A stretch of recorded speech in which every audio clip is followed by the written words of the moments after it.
Swastiastu, Namo Buddhaya, salam kebajikan, shalom. Teman-teman media yang saya hormati, hari ini kita akan Kementerian Keuangan melakukan konferensi pers untuk menjelaskan mengenai APBN 2025 pelaksanaan. Kita biasanya menggunakan APBN kita.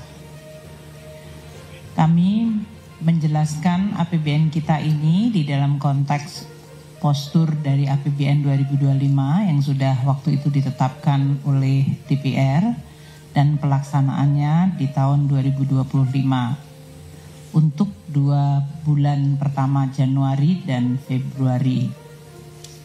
Banyak pertanyaan dari teman-teman media, kenapa waktu itu bulan Februari tidak dilakukan untuk bulan Januari.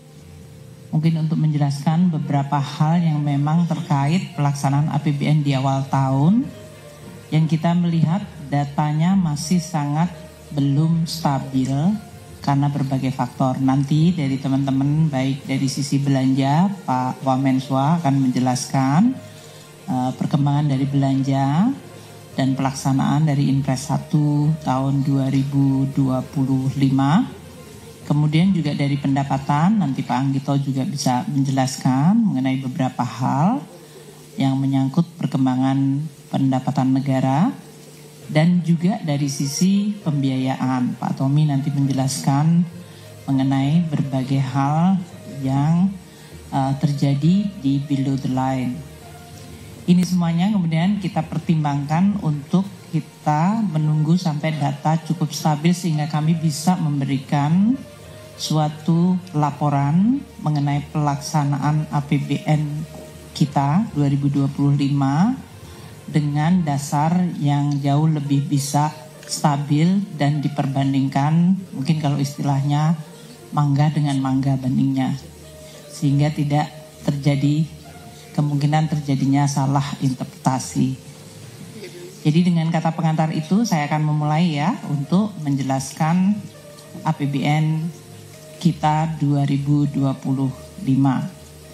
Ini adalah APBN tahun pertama untuk Bapak Presiden Prabowo Subianto dan Wakil Presiden Gibran Rakabuming. Pelaksanaan APBN adalah sebuah pelaksanaan instrumen keuangan negara yang begitu penting untuk mencapai tujuan-tujuan prioritas yang telah dan akan terus ditetapkan oleh Presiden Prabowo.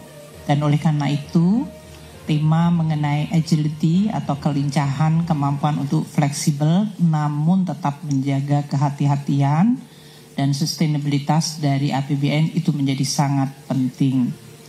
Tentu sebagai Presiden terpilih, beliau akan melaksanakan banyak program-program dan kita terus melakukan dan meyakinkan agar APBN bisa menjadi instrumen yang diandalkan dan tetap bisa terjaga dalam jangka menengah panjang. Itulah yang menjadi dasar bagi kami di Kementerian Keuangan untuk terus menjaga APBN sebagai instrumen penting negara dan pemerintah dalam menjalankan proses pembangunan dan juga di dalam menjaga negara dan menjaga perekonomian serta rakyat untuk mencapai cita-cita kita menuju Indonesia yang maju, adil, sejahtera. Teman-teman wartawan yang kami hormati, kami akan memulai untuk penjelasan berdasarkan kondisi ekonomi makro yang bergerak luar biasa sangat banyak. Dan ini masih berlangsung, episodenya masih dalam awal cerita, baik terutama dari sisi global. Maka kami memulainya dengan mengingatkan kembali kepada asumsi makro yang digunakan untuk menyusun APBN 2025. Dan juga sedikit mengingatkan tahun 2024. Kita tahu tahun 2025 APBN kita disusun dengan asumsi pertumbuhan 5,2%, inflasi 2,5%, nilai tukar Rp16.000 per dolar, yield SBN 10 tahun di 7%, harga minyak mentah di $80 per barel, lifting minyak di 605.000 barel per hari, dan lifting gasnya 1.005.000 barel setara minyak per hari. Kalau kita lihat tahun 2024 yang baru saja kita tinggalkan dan ditutup, pertumbuhan ekonomi 2024 pada akhir tahun seluruh tahun dicapai dengan pertumbuhan 5,03. Saya ingin menyampaikan bahwa ini adalah sebuah tingkat yang tidak mudah bagi semua negara untuk menjaga pertumbuhan ekonomi pada level di atas 5%, di mana kondisi perekonomian global disrupsinya sungguh luar biasa. Indonesia juga menutup tahun 2024 dengan prestasi inflasi yang hanya 1,57%.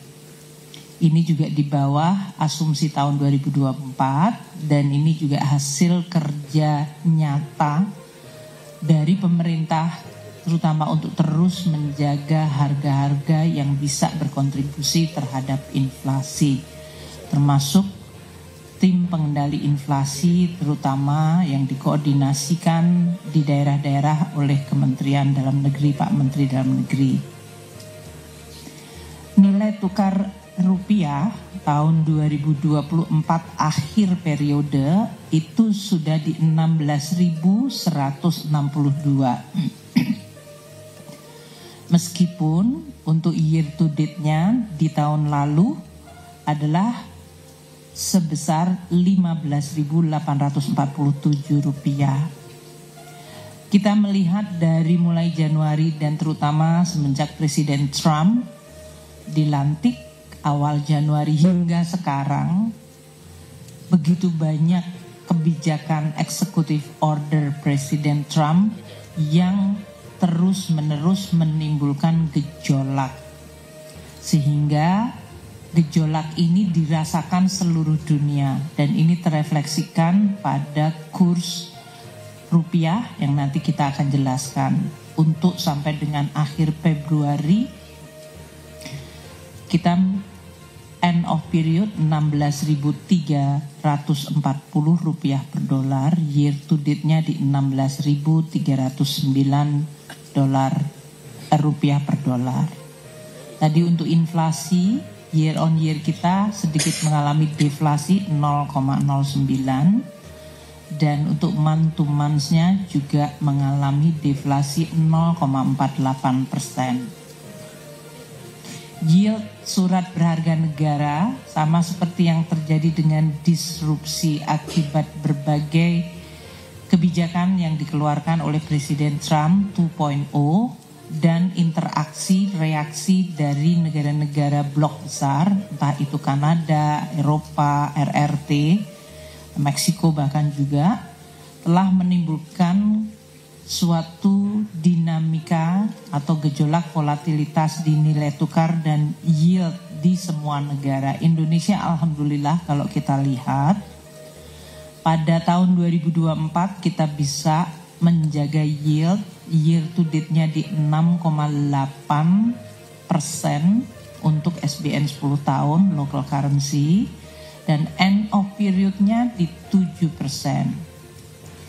Kita lihat deviasi dari asumsi 6,7 di tahun 2024. Nah, tahun ini asumsi kita 7% hingga akhir Februari realisasi end of period-nya 6,88% dan year to date-nya di 6,98. Ini adalah bulan-bulan Januari Februari yang tidak mudah dan tidak biasa.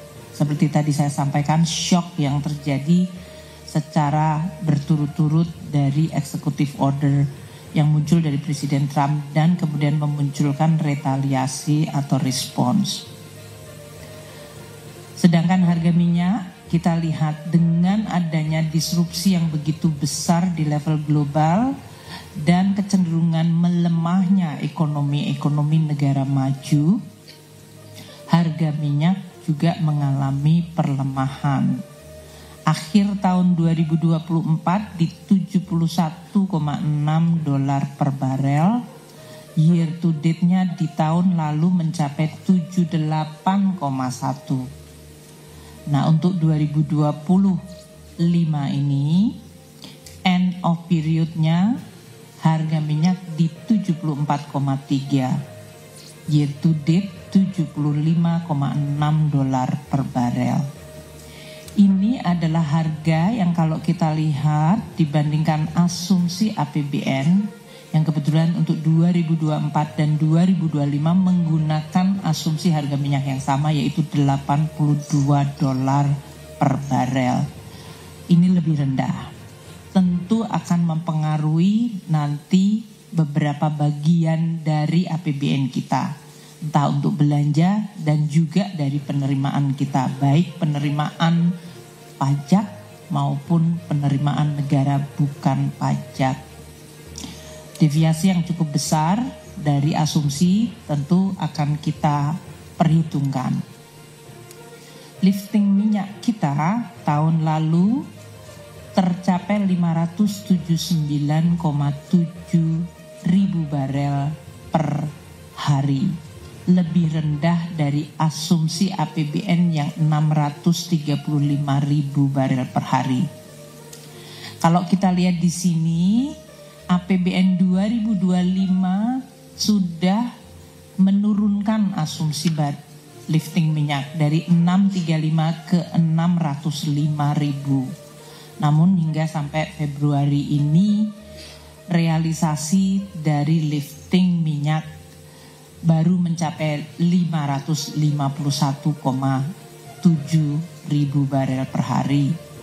Demikian juga dengan lifting gas. Realisasi tahun lalu adalah 978,8 ribu barel setara minyak per hari. Itu lebih rendah dari asumsi yang 1.033.000. Dan tahun ini hingga Februari lifting gas kita adalah 978.000, di bawah lifting asumsi 1.005.000 setara minyak barel per hari. Ini adalah asumsi makro yang menjadi fondasi untuk penyusunan postur APBN.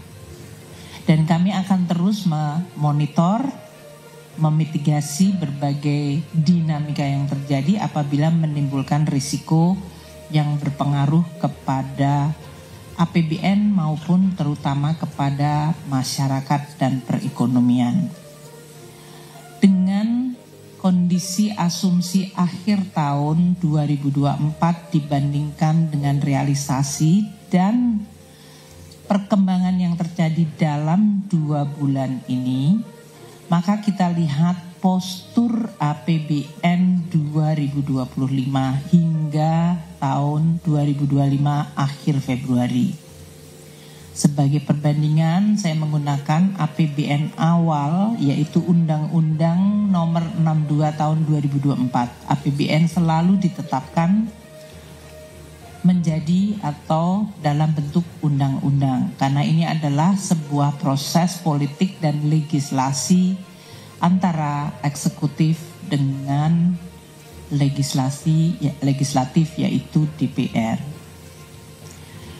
Di dalam APBN yang tertuang di dalam Undang-Undang Nomor 62 2024 disebutkan bahwa pendapatan negara akan ditargetkan 3.005 triliun, di mana penerimaan pajak di 2.189,3 triliun rupiah.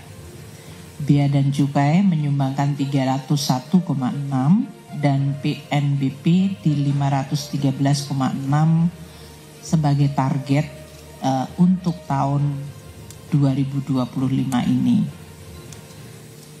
Realisasi hingga akhir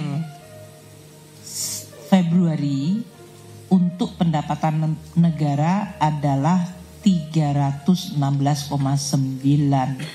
triliun rupiah, di mana penerimaan perpajakan 240,4 triliun atau 9,7% dari target tahun ini, terdiri dari penerimaan pajak 187,8 triliun rupiah atau 8,6% dari target. Sementara kepabeanan dan cukai 52,6 triliun, ini adalah 17,5% dari target 301,6 triliun di APBN. Untuk PNBP, kita telah mengumpulkan 76,4 triliun rupiah hingga akhir Februari. Ini artinya 14,9% dari target PNBP tahun ini yang sebesar 513,6 triliun rupiah. Dari sisi belanja, kita lihat APBN mendesain belanja tahun ini adalah sebesar 3.621,3 triliun rupiah. Ini terdiri dari belanja pemerintah pusat 2.701,4 triliun rupiah, di mana belanja KL-nya 1.160 triliun dan belanja non-KL 1.541,4 triliun. Transfer ke daerah di dalam Undang-Undang APBN 919,9 triliun. APBN 2024 didesain dengan defisit 616,2 triliun dan keseimbangan primer juga defisit 63,3. Itu adalah desain APBN 2025. Sehingga ini saya menggunakan ini untuk bisa menaruh di dalam konteks akhir Februari. Pembiayaan tahun 2025 ini juga menurut undang-undang akan mencapai 616,2 triliun rupiah. Nah, realisasi yang terjadi untuk belanja negara hingga akhir Februari, ya, dengan berbagai yang nanti akan disampaikan oleh Pak Wamensua, terjadinya impres, efisiensi dan lain-lain, kita masih melihat belanja negara 348,1 triliun. Realisasi di mana ini adalah 9,6% dari total belanja yang akan dianggarkan tahun ini. Belanja pemerintah pusat mencapai 211,5 triliun atau 7,8% dari target belanja pemerintah pusat. Terdiri dari belanja kementerian lembaga 83,6 triliun rupiah.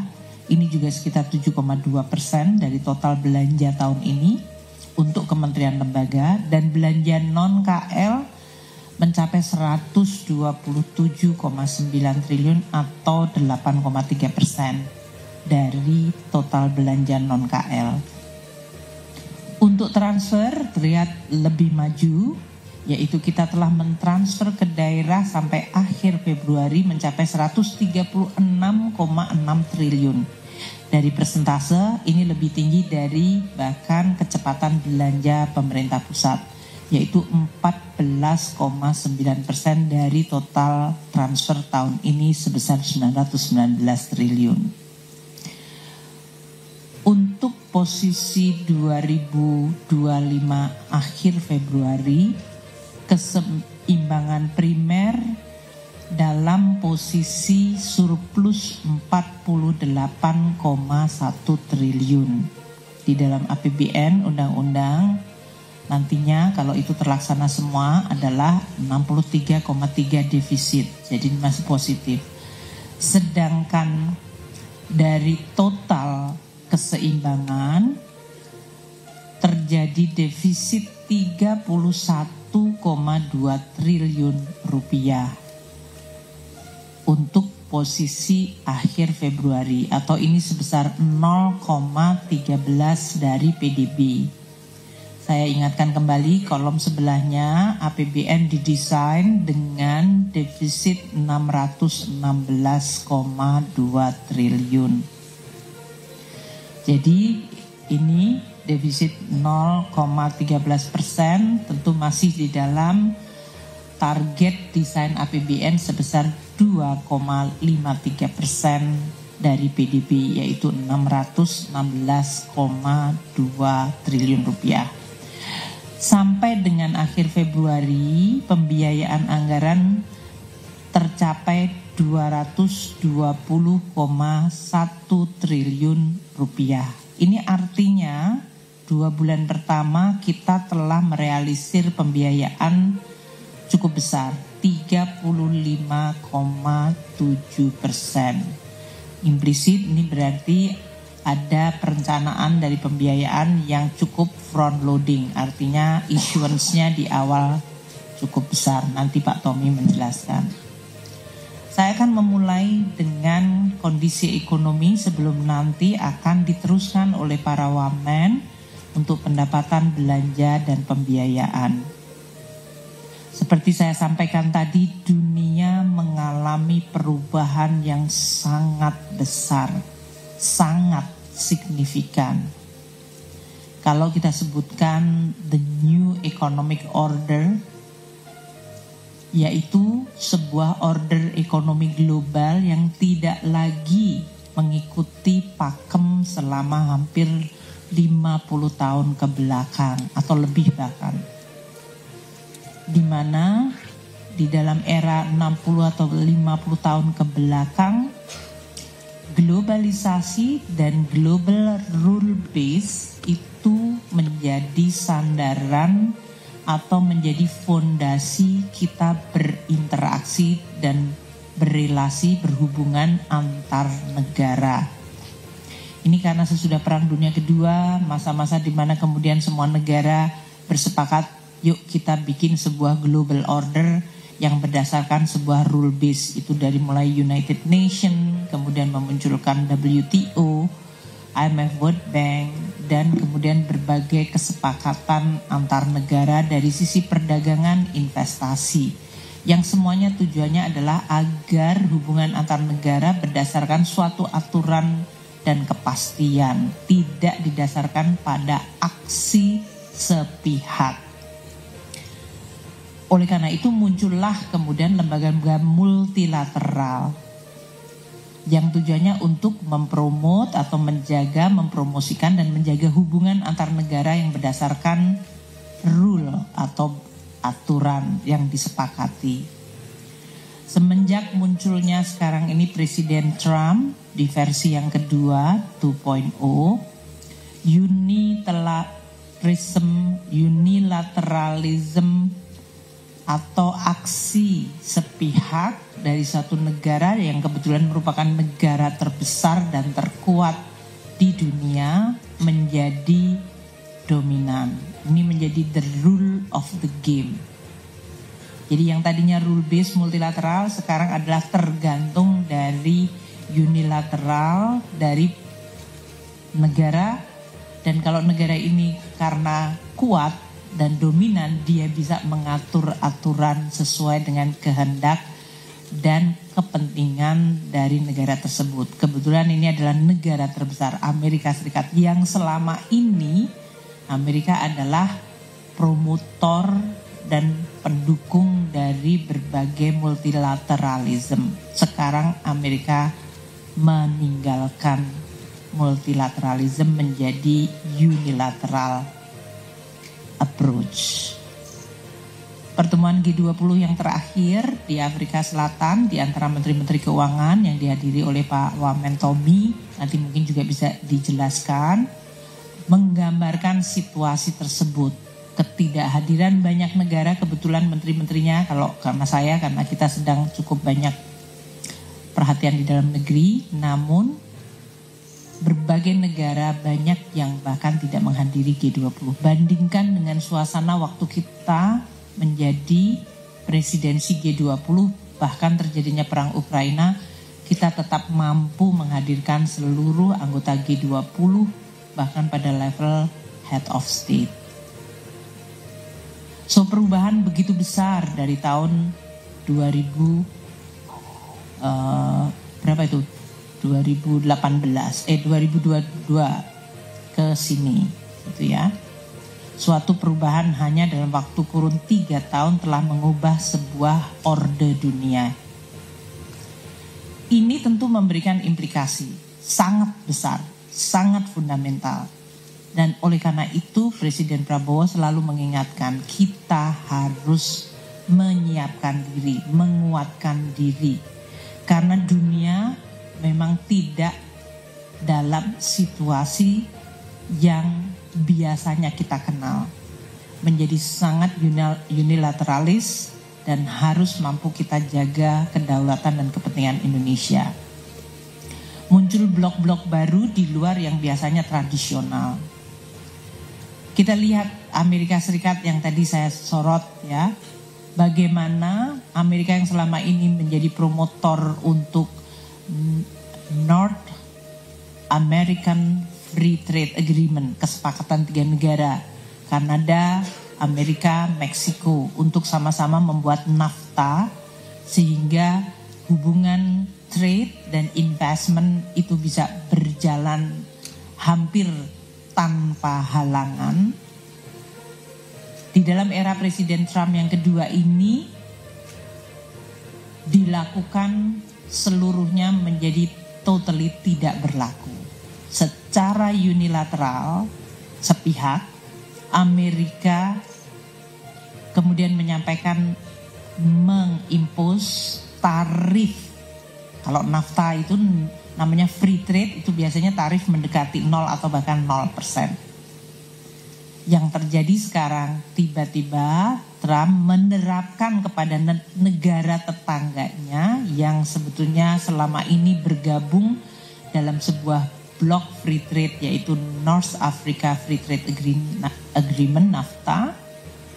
Tiba-tiba tetangga sebelahnya dikenakan tarif. Kanada 10% untuk energi, 25% untuk komoditas lainnya. Meksiko 25% across the board. RRT 10% ini on top of yang selama ini RRT sudah terkena dari semenjak Trump 1.0, Biden, dan Trump 2.0. Jadi waktu Trump 1.0 dan Biden, RRT itu sudah dikenakan tarif dan belum turun, sekarang ditambahkan 10%. Diumumkan pada 1 Februari 2025 untuk pengenaan tarif tersebut. Reaksinya sungguh luar biasa. Jadi kalau teman-teman wartawan masih sedikit mau ngecek ke Google situasi awal.